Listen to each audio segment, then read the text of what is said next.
esta canción, Adrián, la escuché tantas veces, pero no solamente hoy, la vengo escuchando desde mayo más o menos. Y no es que me pongo a llorar con congoja, sino que me emociona, me genera como mucha nostalgia y si bien yo te conozco hace no tanto tiempo, y es más, todavía no nos vimos en persona, es algo que no se puede creer, Es increíble. pero me sensibiliza tanto. Mira si nos conocemos y nos terminamos casando, yo ya no sé. Y ahí escribís la tercera novela. ¿Se imaginan? Yo soy la madrina del casamiento. Ahí está. Sí, en realidad viste que es una canción mía. A ver, en realidad tiene un texto que es muy atrapante y es muy reflexivo, porque si bien viste que tiene una parte que es el estribillo, donde dice que eso es más pegadizo, que es dame tu padre, dame tu amor, que el resto me lo consigo yo. Sí. Pero hay partes que son, que te llevan, que te hacen un paseo que te llevan por la historia de la historia, ¿no? Del comienzo de los comienzos, ¿no? De los linajes, de los siglos que pasan, y de los espíritus que se van encarnando y que comienzan a actuar. Esa metáfora de cuando los espíritus comienzan a actuar, ¿no? Es con, digamos, cuando el espíritu se hace humanidad y la humanidad está arrojada a las emociones, a la acción, al verbo, a la construcción y a todo lo que nos pasan como seres humanos, que es lo que en realidad van transcurriendo, todo esto se denota en el transcurso de la novela a través de la vida de los personajes, ¿no? Sí. Que bueno, nada, es una historia, si vos preguntás de qué se trata, es una historia... No te pregunté, Adrián, de qué se trata. No es un chiste. No, el entrevistado El entrevistado se siente como en su casa, es como la 10ª vez que está acá con nosotras, entonces se pregunta y se responde.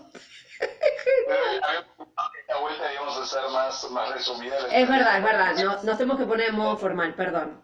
Y yo lo que te quería contar, bueno, más allá de lo que vas a preguntar, que la novela tiene 3 partes, y que bueno, escucho sus preguntas. No, sé libre que para eso estamos. Bueno, primero felicitarte, porque haber escrito este libraco de más de 600 páginas no es moco de pavo. No son hojas, no son letras, es gran parte de la historia de tu vida, si no toda. Entonces, este libro... Yo te lo agradezco de corazón por habérmelo regalado, porque si bien en general uno dice, bueno, como periodista uno recibe los libros, los discos, esto, que lo otro, esto para mí pasa a ser como una Biblia de tu vida. Bueno, gracias por el cumplido, es un poco exagerado, pero gracias igual. ¿Sabes que no? Porque yo nunca escribí un libro en mi vida, pero escribir sobre uno mismo, puede llegar a ser, me imagino, algo muy egocéntrico, quizás soberbio, quizás pedante. Y acá, vos al hablar sobre vos, no estás diciendo yo, porque yo. Entonces, es como precioso leer. Es precioso tu tipo de escritura. Bueno, yo leí tu anterior libro y evidentemente es un tipo de literatura que a mí me atrapa. Es un tipo de escritura que propone enseguida como sumergirse. Y no es que es como cortito y al pie, sino que está escrita de una forma que para quienes no conozcan la Argentina, no conozcan España, no conozcan Israel, no conozcan un montón de ciudades de distintos países y de continentes, igualmente vos te tomaste el trabajo de contar un montón de detalles para que uno se pueda ubicar en tiempo, en espacio y en geografía. Y si bien hay ciudades que no tienen el nombre real, sino ficticio, uno puede darse cuenta de a qué ciudades te referís y que está buenísimo. Bueno, desde ya que el realismo mágico es mi género favorito, eso es así. Entonces, bueno, lo que yo te quería preguntar, ya sabemos que está escrita en tres partes, ya sabemos que cada una de las partes es una parte de tu vida, de la de tus padres, de la de tu mamá. Yo lo que te quería preguntar es ¿por qué decidiste escribir este libro? Bien, primero quiero aclarar que es- no es mi historia personal, sino que está basada en mi experiencia personal a través de mi familia y de otras familias y de otras cuestiones que fui averiguando eh, y, y otras cositas más que luego vamos a charlar. Pero este proyecto comenzó en el 2021, en plena cuarentena, cuando apenas había salido Z6 Campo del Veneno, la primera novela, ¿te acordás? Sí. Bueno, Z6 Campo del Veneno salió en el 2020, creo que fue esa fecha. O a ver, déjame pensar, en el sí, 2020-2021. En el 2021 fallece mi madre, Eladia, Sí. que es el verdadero nombre y que también es el nombre de la protagonista de, de esta novela. Y durante un año me quedé cuidando a mi padre en esa ciudad que figura en el libro con otro nombre, y después voy a explicar por qué está cambiado el nombre. Y en ese momento, cuando yo me quedo conversando con mi padre, empezamos a recordar aquellos tiempos de Gaboto. Gaboto en realidad es el nombre de una calle, está situada en el barrio Puerto de una ciudad llamada Mar de la Luna, y bueno, donde transcurrí toda mi infancia, y era un lugar, digamos, maravilloso, un lugar de inmigrantes, tanto mayoría italianos, donde llega este personaje, que en este caso es mi madre, Eladia, y comienza toda una historia. Pero antes de eso, cuando me comienzo a charlar de dónde surgió el proyecto, a charlar con mi padre, entonces le empecé a preguntar, digo, pero bueno, cuando llegó de España, llegó con el tío, y dice, no, vino sola. Digo, ¿cómo que vino sola? Sí, viajó sola. Pero ¿cómo puede ser? Tenía 20 años, año 1950, estamos hablando de después de la Segunda Guerra Mundial, en la época plena de Franco. España no estaba pasando por una buena situación económica, ni social, ni política. La familia de Eladia, la familia, ¿te acuerdas? La familia ZC, Sí. de la primera novela, no estaba en sus mejores momentos, era una familia de campesinos que vivían en un pueblo, y en el pueblo no había mucha otra salida, sino que ir a la capital, a Madrid, o en aquel momento se estaba hablando de América. América era la salida para buscar la fortuna, empezar una nueva vida. Bueno, entonces en esas charlas con mi padre me dice, no, mamá llegó sola en determinada situación. Entonces ahí empecé a recordar de algunos familiares que viven o vivían en la Argentina, y bueno, entonces yo dije, bueno, voy a averiguar, que a ver cómo es esta historia. Fue así que viajé a una ciudad cercana, a Mar del Plata, a Mar de la Luna, Oh. a Mar de la Luna, y que se llama en la novela Dulces Sierras, que hoy día tiene el nombre de un alfajor que es muy rico.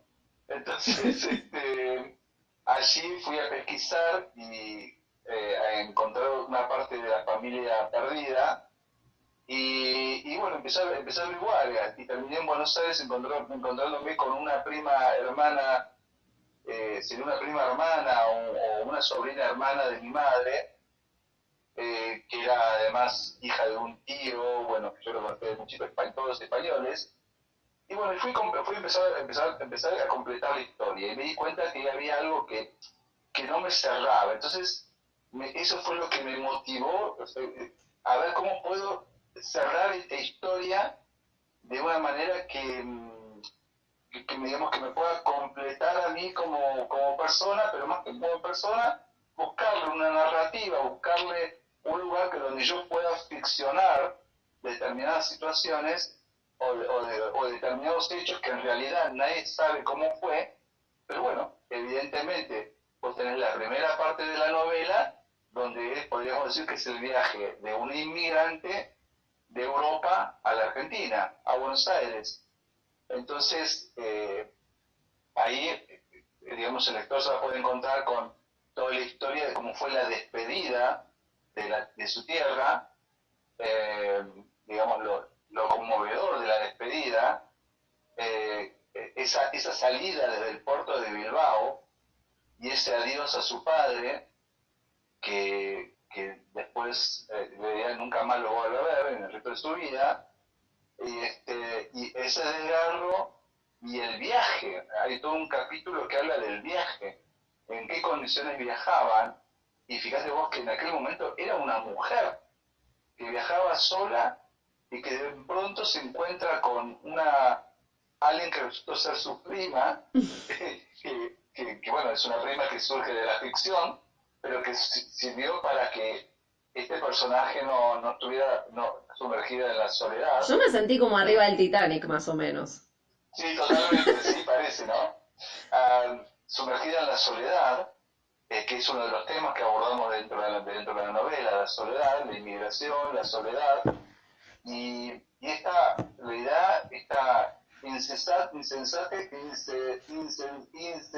capacidad de búsqueda que tienen todos los personajes, no solamente Eladia, sino todos los que van en ese barco, los que llegan a Buenos Aires y comienzan con la intención de comenzar una nueva vida.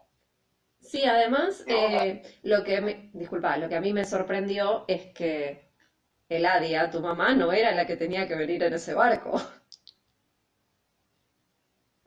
Sí, en realidad no sé a qué te referís. Que el boleto se lo había comprado para su padre. Muy bien. Ahí está, me está tomando lección. Ay, no sé de qué me estás hablando, él lo escribió. Ahí hay un truco narrativo, ahí no contemos esa parte. Muy bien, muy bien. No, yo no voy a contar por qué el padre no viajó. No lo voy a contar. No, de cómo consigue ese boleto para viajar, que no era fácil. No, para nada. No era para nada fácil. Entonces, sí, que en realidad es como que si ella estuviera cumpliendo el sueño de su padre. Y es como muchas veces los papás de antes, todo lo que los padres antes no podían hacer o no habían alcanzado a hacer en sus vidas, y, bueno, mejor dicho, en algún momento de su vida, en alguna etapa cuando eran jóvenes, decían, bueno, nuestros hijos van a poder cumplir con nuestros sueños, con nuestras metas. Bueno, ponele, puede ser que podamos llegar a pensar que Crispín, que era el abuelo, que era el padre de Eladia, podría llegar a tener ese pensamiento, podríamos pensarlo así. Pero lo interesante es que hay escenas que a mí me conmueven, por ejemplo, la llegada del puerto. Vos sabés que la llegada del puerto yo me visité el Museo de los Inmigrantes, donde era el hotel de los inmigrantes en Retiro. Que hay un museo que sugiero visitarlo, que está en Retiro, más allá de la terminal de ómnibus, sobre el puerto, que es muy interesante, donde hay mucha... es un museo que tiene muchas imágenes, que tecnológicamente está avanzado, es un lugar de visita muy agradable, y con muchas fotografías y mucho material para poder trabajar. Yo de ahí obtuve algún material y fotos, inclusive tenés la posibilidad de buscar en qué barco llegó tal persona, tu abuelo, tu bisabuelo, tu pariente, etcétera. Lo podés consultar y está muy bueno. Ay, a mí me encantaría saber de mi bisabuelo. Sí, lo podés buscar. De hecho, te puedo pasar un sitio que se llama Family Search. Family Search. No lo pude encontrar por internet. Está. Perdón. La biblioteca del Museo de los Inmigrantes lo podés encontrar. Sí. Si vas a la Feria del Libro, están. Inclusive están las ropas de época. Yo había ido con mi amiga, nos pusimos una ropa así, que en vez de italianas parecíamos que veníamos de otro lado, de Israel. Pero están. Estás Sí, sí, simulando un sí. barco y te vestís así, te sacas la foto. Sí, sí, pero más la información, pues, digamos, que uno precisa. No, pero Está, están ahí, está, sí, pero están con las notebooks y sí, preguntaban. pero el Museo de los Inmigrantes tiene también una base de datos donde puedes encontrar Sí, información. yo tengo ganas de ir al Sí, yo Museo de los también. Inmigrantes. Bueno, vamos juntos. Así que bueno, Vamos, dale. bueno, llega a Buenos Aires, imagínate, salir de un pueblo de allá del norte de España, llegar a una ciudad tan enorme como lo era, como lo es y como lo era Buenos Aires, y no encontrarse y llegar a un mundo de desconocidos, si bien le recibieron unos parientes, Sí, pero eran parientes que nunca había visto en su vida. esto en su vida, ¿sí? Y ahí empieza todo el derrotero, digamos, empieza toda la historia, digamos, ahí el punto de partida, podríamos decir, La ¿no? disputa de con qué pariente se queda, un poco conmigo, un poco conmigo.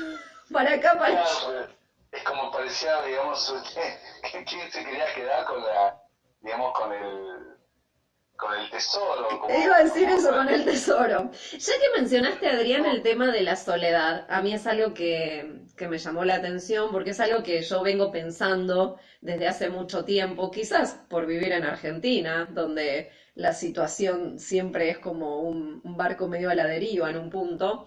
Hay una oración que subrayé, una frase donde pusiste la verdadera peste del siglo XXI, dos puntos, la soledad. Eh, Esto unido al tema de la pandemia, de la cuarentena, eh, no es una pregunta lo que te voy a hacer, es una acotación que me llamó gratamente la atención. Yo no leí el libro Rayuela de Cortázar, pero sé más o menos en líneas generales de qué se trata y que es posible leerlo de distintas maneras, no desde la primera página hasta la última, sino que puede obtener distintos saltos. Al llegar al final del libro me di cuenta que también se podría empezar desde el final e ir hacia el principio. sí, buen pensamiento. En realidad, todas las partes están linkeadas, están relacionadas, están vinculadas. Y es cierto lo que vos estás diciendo. El planteamiento de la soledad de la primera parte de la novela está linkeada con la soledad en otro contexto totalmente diferente, que fue la soledad provocada en un contexto, digamos, por la redundancia de pandemia, de cuarentena, de encierro, provocado por un factor, digamos, externo. Algo que no se veía. Claro.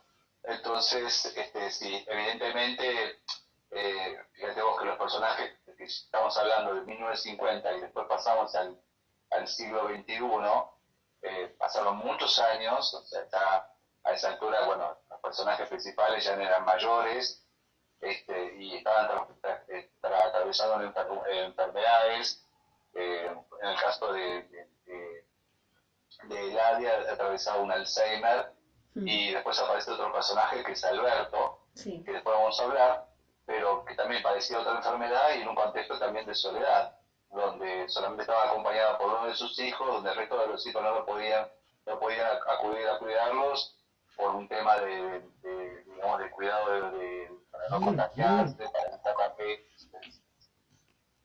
Pero volviendo al principio, lo que te quería decir es que es cierto, bueno, el trofeo, hay quien se quedaba con el trofeo, con la fortuna.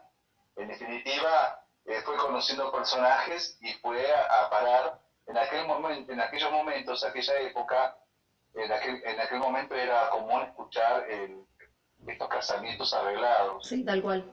el tema de los casamientos arreglados. Y ella llegó a Buenos Aires, a Argentina, con una promesa de un casamiento arreglado.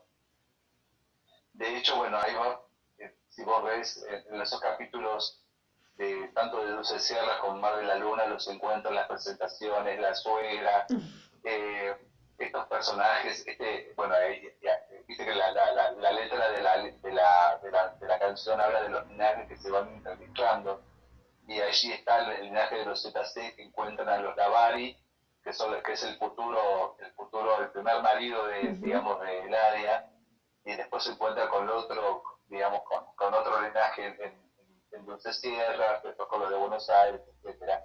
Entonces las historias se van entrelazando, y en definitiva en la primera parte tenemos toda la vida de Eladia, la primera parte de su vida en la Argentina. Y resumiendo, esa primera parte que tiene sombras y luces, termina con, digamos, con una salida, ¿no? Con una salida que es encontrar el amor. Que en realidad es la búsqueda que tienen todos los personajes, en definitiva. La búsqueda incesante del amor. En algún lado tiene que haber una salida. Ante tanta oscuridad, ante tanta adversidad, Ante tanto conflicto. hasta tanto conflicto, hasta tanto desgarro, hasta tanta falta de raíz, de personajes que están totalmente desenraizados, fuera de su origen, de su tierra, de su cultura. Si bien hablaban el mismo idioma, pero las costumbres, la forma de vivir, la forma de comer, la comida. Sí, es un desarraigo total. Y más allá de una Argentina que estaba también en pleno movimiento histórico. Esto coincide con el segundo gobierno de Perón. Y coincide también, fíjate vos, que también una relación de parte histórica, de la parte histórica y de la historia de Argentina, que inclusive hay partes que coinciden, por ejemplo, la Revolución Libertadora de 1955, con un cambio también muy contundente en la vida de Eladia y el comienzo de la vida, cuando ella queda en una situación de queda totalmente sola, con 2 hijos y sin saber qué hacer de su vida. Sin embargo, aparece un personaje que tiene exactamente el mismo origen, un argentino que viene del norte del país, de una familia muy humilde, con 10 hermanos, de pleno campo, y llega a Buenos Aires, y después de Buenos Aires llega a Mar de la Luna, y como un simple empleado de un banco, y que de pronto, a través de las diferentes relaciones, conoce a Eladia, y un 25 de diciembre de esa relación nace ¿quién? Carlitos. El personaje que teníamos de la primera novela. ¿Se acuerdan? ¿Cómo no nos vamos a acordar? Bien. Bueno, entonces ahí, desde el nacimiento de Carlitos, las cosas fueron cambiando y Eladia decide, después de 20 años, volver a su tierra.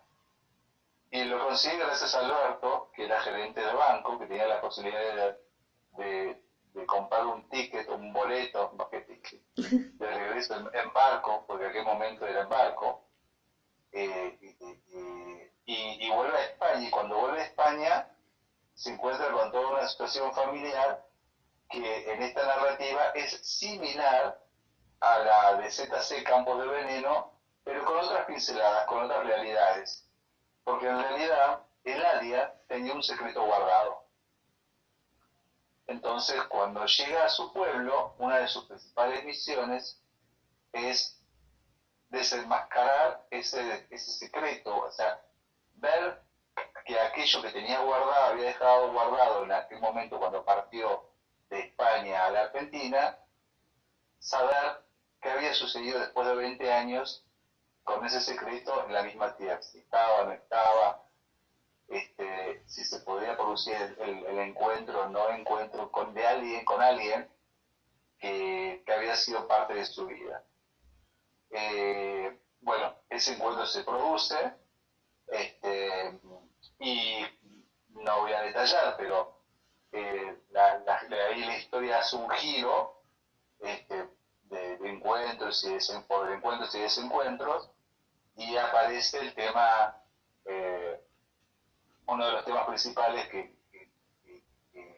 acontece en las familias, que es el tema de la herencia, ¿no? La famosa y bendita herencia de los Zetas. Pero en este caso... Lo complejo de una herencia. Lo complejo de una herencia. Los quilombos de las herencias. Lo que tiene tu novela, Adrián, es que permite que todas las personas podamos sentir que alguna vivencia de alguno de los personajes nos toca en lo más profundo. Hay mucha seguro. identificación. O uno se Hay mucha identifica con un personaje o con una situación o con un Exactamente, momento. sí. Hay un detalle no menor, que hay digamos, otra línea argumental que desarrollé que tiene que ver con la existencia de los grupos de poder o de las logias Mirá, en el, mirá. en el mira, Fíjate, no sé si se llega a ver, justo antes de que empieces a hablar de la logia, me página abriste 213 ya habían puesto la logia, que es uno de los el ejes. entramado político de la Argentina en aquel momento, y donde uno de los personajes pertenecía a esa logia, que en realidad fue la que ayudó indirectamente a que Ladia eh, pudiera, podríamos decir, asentar su vida en el Mar de la Luna con la construcción de su primera familia. Eh, pero lo interesante es lo de la logia, que hay todo un desarrollo acerca del poder político con el poder de la iglesia, con el poder social de la época, de las clases privilegiadas o no tanto, que pertenecían a un grupo que trataba de controlar la vida social y económica digamos, de la región donde se desarrollaba toda esa historia.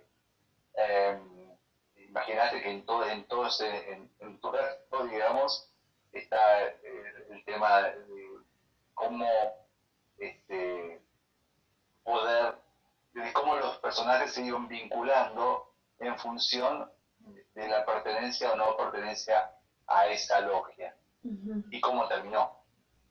Pero bueno, volviendo de nuevo a España, siempre hay una búsqueda y siempre hay una salida que tiene que ver con esto de quién se queda con qué.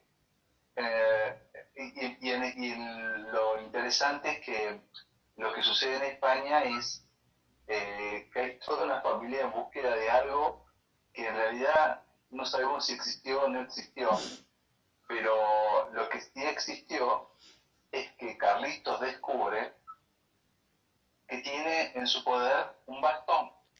El bastón de Campos de Veneno. De Campos de Veneno, que puede hacer muchas cosas con ese bastón, pero lo interesante es que esta novela avanza más allá de ZC Campos de Veneno, es que Carlitos se da cuenta que su poder, que tenía poder, y su poder no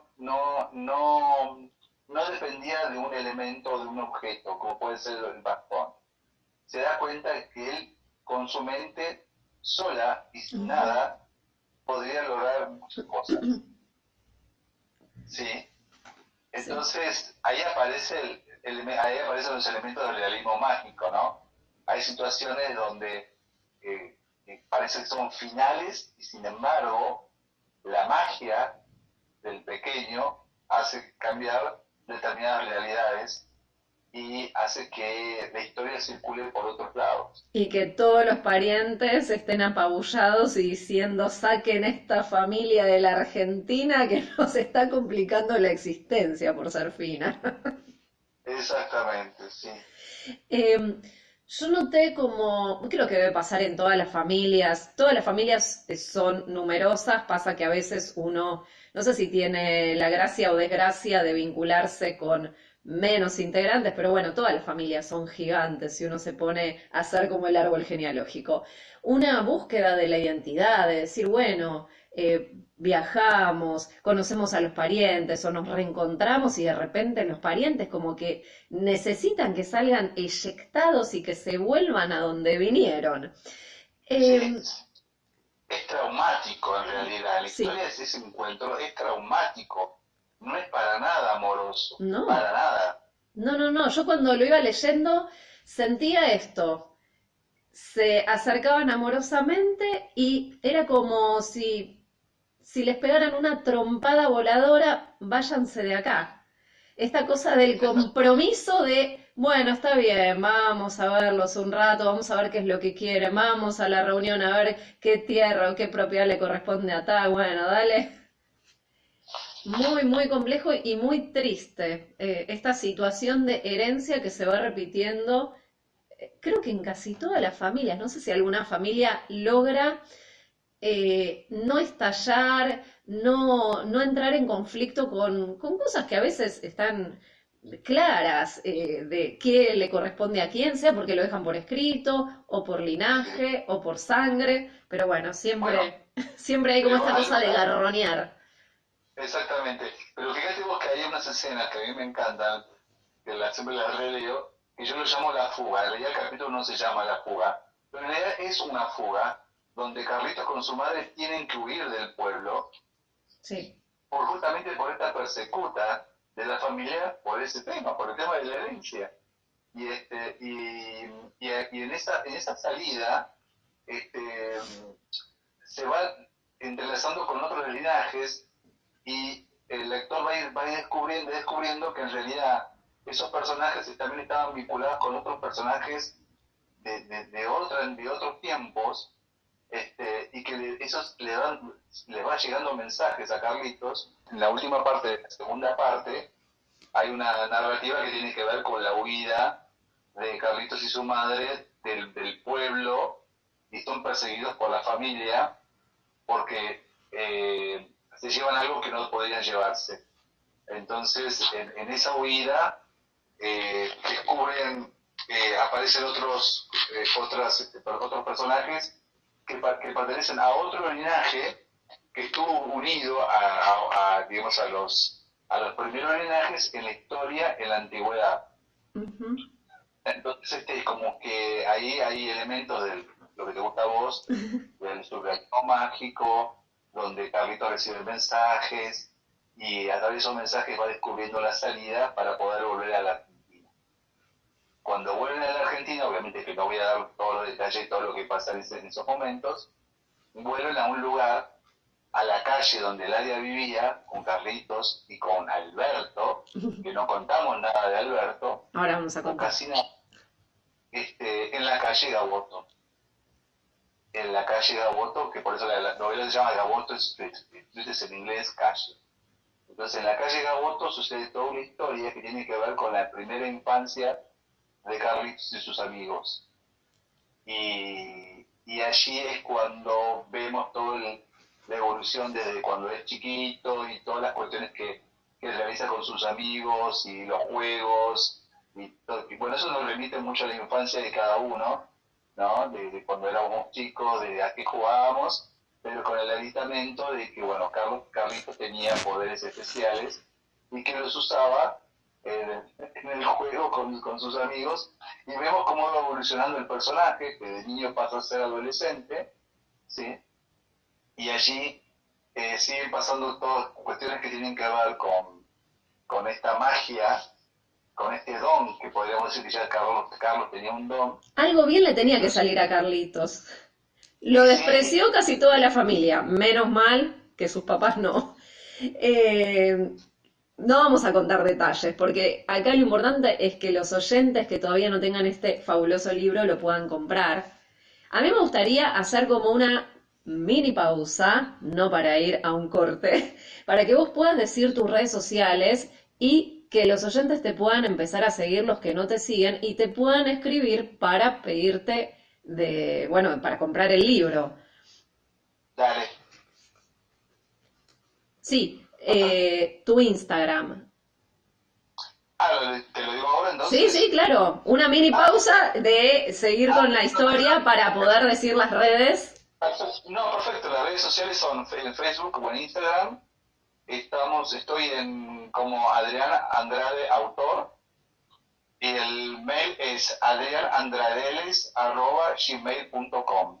Repito, Adrián Andrade Autor, tanto en Facebook como en Instagram, o si no, al mail de adrianandradeles@gmail.com. El libro es por venta directa, o sea que te comunicas a través de las redes sociales. Ahí está todo bien explicadito, los pasos que hay que seguir. Así que bueno, es totalmente accesible. Yo algo que quiero decir de la parte física del libro, porque una vez de estas cosas es como que ni habla y son cosas también a resaltar, es que viene ya con el señalador incluido en la parte de adelante y en la parte de atrás, así que uno puede ir marcando hasta donde lleva leído, justamente señalando de esa manera. A su vez, con la solapa del libro. A su vez, toda la parte de la solapa y contrasolapa era. Sí, bueno, son suaves y también, si bien no es tapadura, es digamos, un cartón, una cartulina, vendría a ser bastante durito. ¿Y a qué voy con esto? Que yo el libro lo transporté de acá para allá. Si me voy a un lugar, me lo llevo en la mochila, me lo llevo en la cartera, y el libro puedo ver que a lo largo de los meses está impecable. Esto es a resaltar, porque a veces cuando uno dice, el libro si no es de tapa dura se puede romper. No, chicos, no, chicas. Es excelente calidad. El laminado es mate, el papel es, inclusive el tamaño de la letra es un Arial 14, que es importante. Es para igual, los sí. mayores de 50 años para poder leer fácilmente. Así que no, tiene una... No tiene el papel brillante, con lo cual, quienes todavía no usamos anteojos, pero a todos se nos va desgastando la vista, a todo el mundo, hasta los bebés. Sí. ¿Y cuál es la negativa de estos tiempos? Las pantallas, el celular, la tablet, la computadora, la tele. Entonces uno todo el tiempo está forzando la vista. Y gracias a que no es un papel brillante, no marea. Yo tengo un tema de que me marea todo lo que es luminoso. Bueno. No, el color es blanco huesado, el papel. Exacto. Esto lo quería resaltar porque si uno de repente entra en internet y dice, pero es un libro de más de 600 páginas. Uy, se le desconectó. Vamos a esperar que se vuelva a conectar. Sí, se desconectó. O seguramente tuvo algún microcorte. Acá, por ejemplo, había habido un microcorte. Bueno, eso quería decir. Ahora vamos a esperar a que se vuelva a conectar. Ojalá que no se le haya vuelto a cortar la luz, porque con el tema de la tormenta hay muchas zonas en las que... Hay muchas zonas, sí, con problemas de internet y cortes de luz. Bueno, este libro son muchísimas páginas, pero gracias a la letra, que tiene un tamaño más grande que otros libros, es muy fácil de leer y de no agotarse la vista, desde ya que uno no se va a leer un libro de más de 600 páginas en un día, porque llega un momento que uno tiene que ir asimilando los personajes, la trama. Lo que vas leyendo, claro. Para Lo que pasa disfrutar. es que, viste, que te atrapa, porque vos decís, o te metes en un personaje, o te metes en otro personaje, y vos decís, ay, ¿qué está pasando? A ver, quiero ver qué le pasó a este personaje, y pasás, y de repente estás casi todo un día leyendo. A ver, le voy a mandar mensajito, a ver. Claro, mientras tanto podés poner una canción. Sí, claro. Vamos a poner, yo que bajé a ver, una... así le damos tiempo a que se pueda conectar o bien que nos diga qué pasó. Bajé una chacarera, bajé un par de chacareras hoy porque... ¿Se habrá ido en el barco? ¿Se habrá ido en el barco? Ay, esperemos que no. Bajé un par de chacareras porque cuando hay lluvia, desde ya que cuando hay calorcito y demás, me encanta el folclore. Pero hoy dije, hoy es como para escuchar... Bueno, si vos decís que hay lluvia, hay chacarera para los charcos. Sangre de mi tierra vamos a escuchar.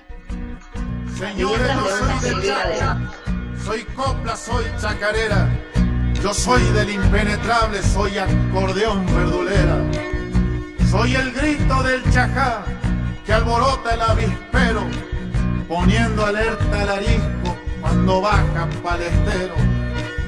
Soy marcha en una santiada, grito macho del tropero, soy chacarera del monte allá en el 4 de febrero. Entre Tale y Garabato, entre Palma y Vinal, yo soy el lazo patero pa' chunquear un bagual. Traigo el trinar de las aves, el lamento del cacuy, soy coraje del jinete allá en la Juana Zurduy. Diosito me dio este don, siento orgullo de lo que hago, soy de Castel y señores, la pucha, qué lindo es mi pago.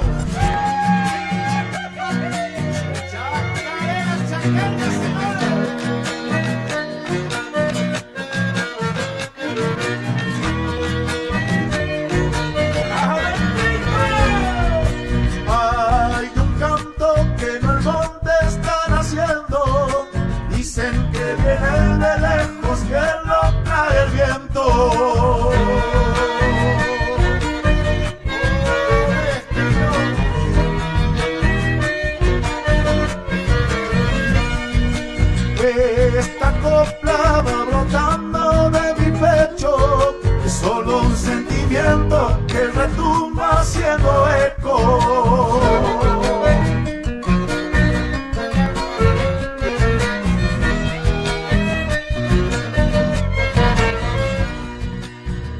Y acá lo tenemos de vuelta, Adrián, así que vamos diciéndole a la chacarera que se vaya a dormir una siestita. Ahí estamos otra vez. Entonces vamos a retomar esta novela, esta historia de Gaboto Street, a nadie le importa, escrita por Adrián Andrade, y nos vamos a sumergir en la tercera y última parte del libro, que es una de mis partes favoritas, desde ya que las demás también. Pero yo, que meses atrás decía, y Raquel, ¿qué nos puedes decir de Raquel? Bueno, en realidad Raquel forma parte del viaje, ya a esa altura de la tercera etapa de la novela. Ya Carlitos es Carlos y ya es adulto y se convierte en el doctor de la Vega. Entonces este doctor de la Vega es, imagínate, es con su formación, digamos, con sus antecedentes, desde su infancia ya tenía la capacidad de ver y de visualizar y de prevenir y de pronto una capacidad de anticipar. Si bien no era evidente, pero tiene una capacidad de resolver las situaciones de una manera mágica, entre comillas. Uh-huh. Este personaje se convierte en médico, entonces evidentemente nunca iba a ser un médico tradicional. No. Claro, de ningún modo. Tenía otra visión de la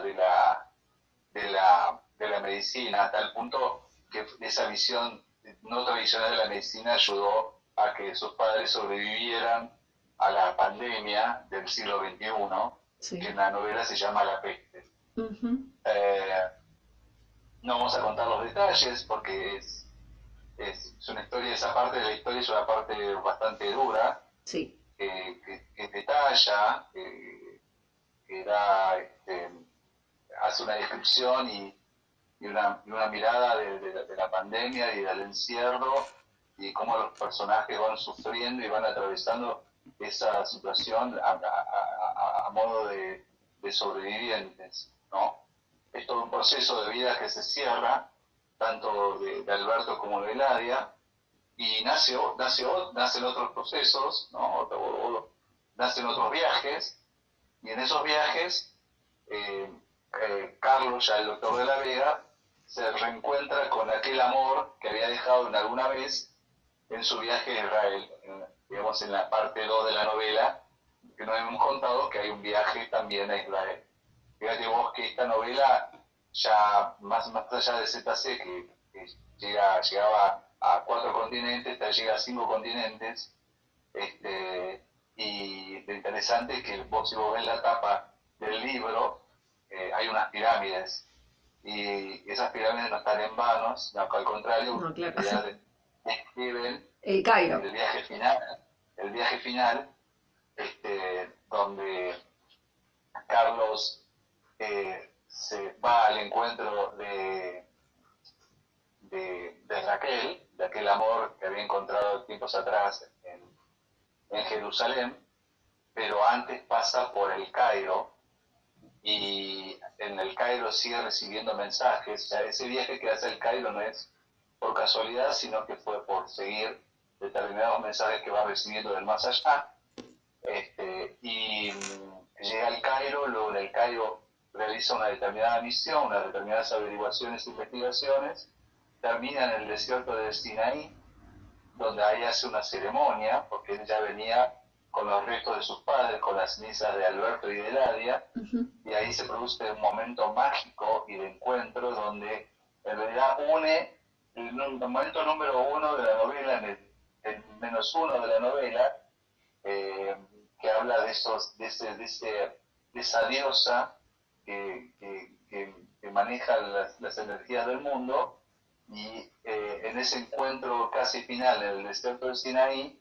se produce el arrojo de las cenizas, que se encuentra con toda esa magia, toda entonces el mundo espiritual y que cierra toda una parte de vida. Carlos sigue viajando, se encuentra en Israel en una parte del sur de Israel con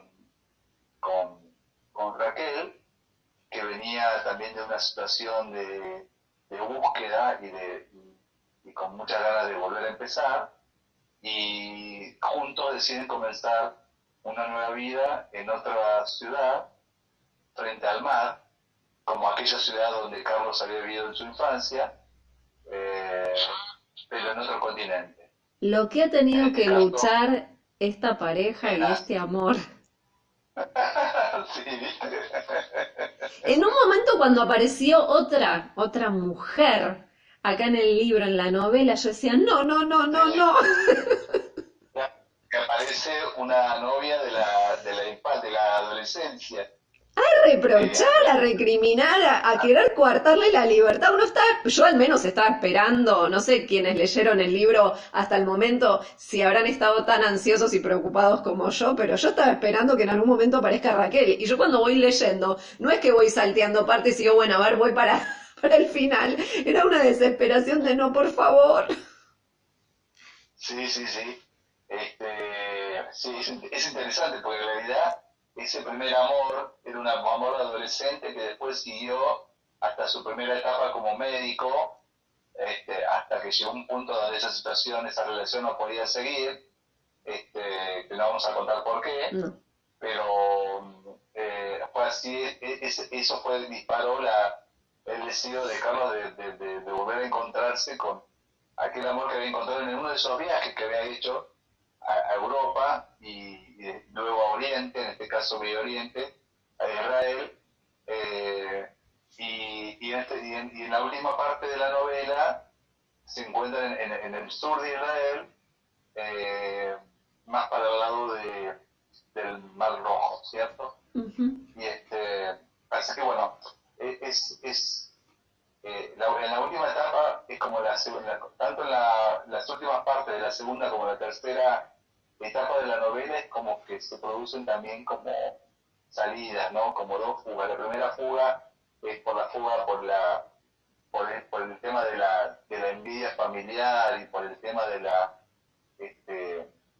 búsqueda de la fortuna familiar, y en esta segunda etapa, en la tercera etapa, la salida es hacia el encuentro con el amor. Claro. En definitiva, es eso lo que corona toda la novela. Me gustó también la agilidad que le diste al momento de transcribir o escribir los mensajes por WhatsApp, porque eso le da un dinamismo actual. Exactamente, sí, le da actualidad, sí. Le da muchísima actualidad y esta cosa de, ay no, esto no puede estar pasando. Claro, vos fíjate vos que increíble, ¿no? Porque la novela empieza con un personaje que viaja en barco de Europa a la Argentina sin ningún tipo de tecnología comunicacional más que una carta. Tal cual. La posibilidad de escribir cartas o hablar por teléfono, o con alguna gran excepción. No existía ni WhatsApp, ninguna red social, ni nada. Era la desolación absoluta en un punto. Exactamente, y la novela termina en el auge tecnológico de las comunicaciones. O sea que va atravesando diferentes partes de la historia de la humanidad, digamos. Casi un siglo, digamos, podríamos decir. Tal cual. Si bien nos fuimos para el lado del amor de Carlos con Raquel, nos había quedado pendiente hablar de Alberto antes de que se cortara esos segunditos la conexión. Sí, y me parece que es fundamental también poder mencionar algo acerca de él. Me parece perfecto que lo recuerdes. Si yo estaba pensando antes de que se cortara, Alberto viene de una familia, digamos, de campo, del norte de la Argentina, básicamente de la provincia de Entre Ríos, y hay toda una historia que tiene que ver que también está encadenado con todo lo que hemos hablado anteriormente, Uh-huh. con la llegada de los judíos o de los gauchos, de los llamados gauchos judíos en la Argentina, Sí. que se instalaron justamente en toda la parte de la Mesopotamia argentina fundamentalmente. Hay una relación, sí, digamos, en la historia hay una vinculación entre linajes que tienen que ver con el origen judío. De hecho, en algún momento Carlos descubre que su verdadero apellido no es el apellido con el cual él siempre lo fueron llamando, sino que era otro. Ujú. Y ahí hay un tema que, no sé si me siguen escuchando. Sí, claro, se te escucha perfecto. Y hay un tema subyacente que tiene que ver con el famoso derecho de empernada o derecho de emperne, que en aquella época, estamos hablando fines del siglo XIX, principios del XX, en los campos, en el interior del país, era el derecho que tenía el dueño o el hijo del dueño del campo de someter a la criada, Ujú. digamos, o a los hijos de los peones que vivían en el campo. Sí. De esa manera garantizaban tener mayor cantidad de personal trabajando para la misma hacienda sin tener el apellido del dueño de casa.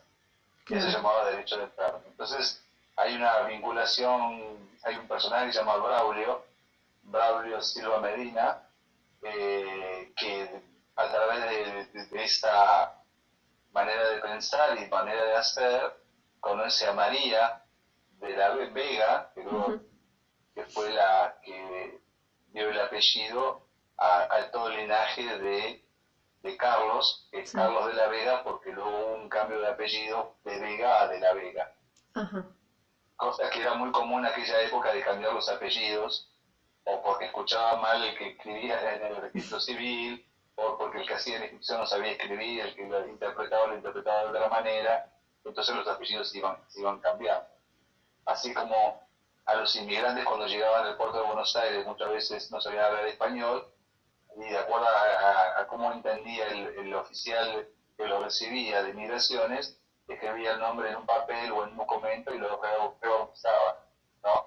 Fundamentalmente a los que venían de Oriente, ¿no? De Medio Oriente y de Oriente. Sí, es real. Entonces, quiere decir que, bueno, Alberto nació en una familia en ese contexto de campo y, como habíamos comentado en un momento de la historia, toda la gente del campo busca el porvenir y se va a celebrar en la ciudad. En este caso fue Buenos Aires, y en Buenos Aires se producen algunos encuentros con algunas vinculaciones con unos linajes que están vinculados con Eladia, y termina en Mar de la Luna, donde conoce a Eladia. Esta sería la vinculación de Alberto con Eladia. Qué bonito, me encantó. Si vos hoy tuvieras que decir alguna frase o algo que sentís respecto del libro, ya no tanto de la historia, sino de haber terminado hace unos meses de escribir el libro, no lo pases tanto por la cabeza, sino por lo que sentís. ¿Qué podrías decir? Mira, vos sabés que esto es muy típico de los que escriben, ¿no? Pero cuando vos escribís algo es como que es algo que ya está. eh, no puedo decir que me lo saqué de encima, no va por ese lugar. De pronto, un lector me podría contar a mí en este momento un montón de detalles que ya ni siquiera recuerdo, porque lo interesante es que al mezclar hechos reales con la ficción, lo que a mí me queda bien en claro es que a mí me queda claro que fue lo verdadero de lo no verdadero, ¿no? Pero yo podría decir que es como que personalmente lo siento como una misión cumplida, como esto era lo que yo quería contar. Después, los temas particulares y las interpretaciones, bueno, va por cada uno que lea la novela, y el tema es tener claro uno el verdadero sentido de lo vivido, de lo experimentado, que es lo que uno realmente se lleva en el corazón, en el espíritu, después en el alma, y tener bien en claro que es un hecho narrativo que mezcla, vuelvo a repetir, hechos reales con hechos totalmente ficcionados. Evidentemente yo nunca tuve un bastón mágico, por si me quieren preguntar, no hago magia, no hago aparecer y desaparecer cosas. No lo sé, ¿no manejás la Yo telequinesis? sé, porque la manera, en medio de la Feria del Libro, con tanta gente, Ah, Mariela diciéndome, mira, está ahí, digo, ¿dónde? Y ahí en el stand de Santiago del Estero. Pero si yo ajá. estoy de frente, le digo, bueno, ahí hubo magia, algo hubo ahí, no puede ser. Vos decís el momento cuando yo fui a llevar el libro Sí, para que vos se los alcanzaras. Claro, justamente, Ah, justamente. sí. sí, yo Sobre creo la que sí. entrada de la Feria del Libro, para aclarar a los lectores, en la Feria del Libro que se desarrolló en el mes de mayo, me equivoco, en Buenos Aires, de este año, Sí. de 25, y bueno, eso fue el punto de encuentro para entregarle el libro a Mariela a través de Silvia, porque sirvió de nexo, y bueno, sí, la verdad que en ese mundo de gente, que fue, podríamos decir que fue un poco mágico, sí. Sí, además fue como una causalidad. Yo todavía me sigo sorprendiendo. Estar atentos y tener el deseo de repente de que el encuentro se produzca y que en realidad, en definitiva, el libro llegue a tus manos. Yo ni lo toqué, porque ella me dijo, ¿lo leíste? No. Yo le decía, hasta que yo lo pueda ir a buscar, léelo. No, dije, no. Después que me lo prestes es otra cuestión. Sí, obvio. Ya estoy en condiciones de llevártelo para que lo Tiene leas. que leer primero Mariela porque era la destinataria. Sí. Y vos sabés Mira, que yo justo te iba a preguntar, Adrián, si te habías quedado con ganas de que algún personaje tenga un poquito más, no sé, de historia, pero vos ya lo resumiste, ya dijiste que no, que vos escribiste y lo que querías no, decir. mira, pues quizás, mira, todos me dicen que a algunos les quedó como algunas situaciones como sabor a poco, ¿no? En realidad, vos fíjate que este libro tiene 617 páginas. Claro, yo no lo leí todavía, pero mira, pero le hice una pregunta que le hacen los que ya lo leyeron. Sí, Yo tiene no lo leí 617 todavía. páginas. Y en realidad yo lo tuve que acortar porque esto iba para 1000 páginas. Evidentemente era ya demasiado. Pero vos sabés que después me pasó que me dicen, che, pero esto lo podrías haber hecho este personaje lo podrías haber desarrollado más, o podrías haber agregado más cosas, o me quedé con ganas de saber más sobre determinado tema, sobre determinada situación, o sobre determinado personaje y cómo resolver, digamos, en algún momento, claro, las situaciones se iban resolviendo de manera tal que porque la novela tiene que tener un ritmo, digamos, por lo menos para mi manera de escribir. O sea, yo escribo musicalmente, digamos, entre comillas. O sea, tiene un ritmo mi escritura. Ahí tocaste Entonces, un eje, un punto que me lleva a mi pregunta. Yo, bueno, ya es el segundo libro que leo tuyo y siempre lo sentí como musicales, como teatro. sí, ¿Pensás o pensaste en algún momento llevarlo justamente sí, al teatro? tanto el Seis Campos de Veneno como esta novela dan para una comedia musical. Claro que sí, que lo pensé y lo tengo pensado. De hecho, también tengo pensado las canciones, etcétera. Pero bueno, es una cuestión de tiempo y una cuestión de también presupuestaria, ¿no? Pero más allá de eso, sí, son digamos, estas historias que son bastante dramáticas, da para pasarlas a comedia musical y tiene un montón de elementos. Yo me imagino, por ejemplo, un gran escenario, te imaginás Sí. con un Carlito, con ese bastón yendo y viniendo colgado del techo, con el bastón que baja y que sube, y de pronto la escena esa del árbol, donde se ve que no sé si te acordás, cuando le pide a la madre que le alcance el bastón que se le había caído y de pronto el bastón empezó a subir solo. Vos imaginate eso en un escenario, cómo producirlo para que se produzca, para que pase, ¿no? Para que acontezca esa magia. Sí, claro que da, sí, sí. A mí me encantaría. Bueno, acá tenés asistente si en algún momento lo querés concretar. Me encantaría. Sí, sí, en realidad ahora estoy con otro proyecto que tiene que ver con la narrativa, pero eso es para más adelante, Ah, bueno, lo dejamos para otra nota. seguro.